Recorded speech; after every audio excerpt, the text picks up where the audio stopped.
السلام علیکم بچوں، آج ہم اردو بال بھارتی چھٹی جماعت کا سبق نمبر 13 ہونہار بیٹا اس کے سوال جواب حل کریں گے۔ سوال نمبر 1، ایک جملے میں جواب لکھیے۔ نمبر 1، اکبر الہ آبادی کی شاعری کی خصوصیت کیا ہے؟ جواب: اکبر الہ آبادی کی شاعری دلچسپ، طنز و مزاج سے بھرپور اور نصیحت آموز ہوتی ہے۔ نمبر 2، شاعر نے اس نظم میں کس بات کی تلقین کی ہے؟ جواب: شاعر نے اس نظم میں اولاد کی تربیت کی تلقین کی ہے۔ نمبر 3، آنکھوں کا نور اور دل کا سرور کسے کہا گیا ہے؟ جواب: آنکھوں کا نور اور دل کا سرور ہونہار بیٹے کو کہا گیا ہے۔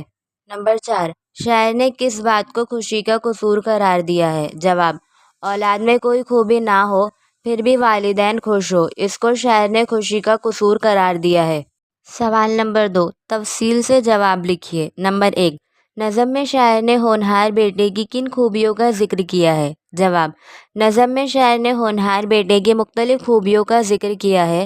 ہونہار بیٹے نیکیوں کو پسند کرتے ہیں، انہیں برائیوں سے نفرت ہوتی ہے، وہ بزرگوں کی عزت کرتے ہیں، وہ چالاکی اور دھوکے بازی سے دور ہوتے ہیں، وہ اپنے خاندان کی عزت کا ہمیشہ خیال رکھتے ہیں، نیک لوگوں کی صحبت اختیار کرتے ہیں، ان کے دل میں علم و ہنر حاصل کرنے کا شوق اور کمال حاصل کرنے کی لگن ہوتی ہے۔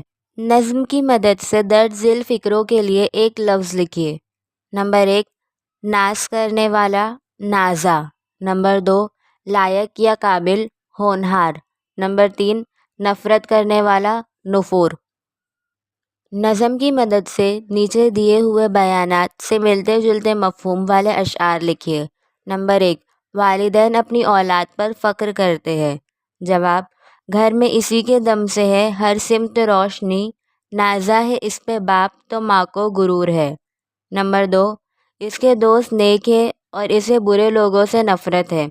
جواب: رکھتا ہے خاندان کی عزت کا وہ خیال، نیکوں کا دوست صحبت بد سے نفور ہے۔ نمبر 3، علم و ہنر میں کمال حاصل کرنے کی دھن اس کے سر پر سوار ہے۔ کسب کمال کی ہے شب و روز اس کو دھن، علم و ہنر کے شوق کا دل وفور ہے۔ تو یہاں ہمارے سوال جواب ختم ہوتے ہیں۔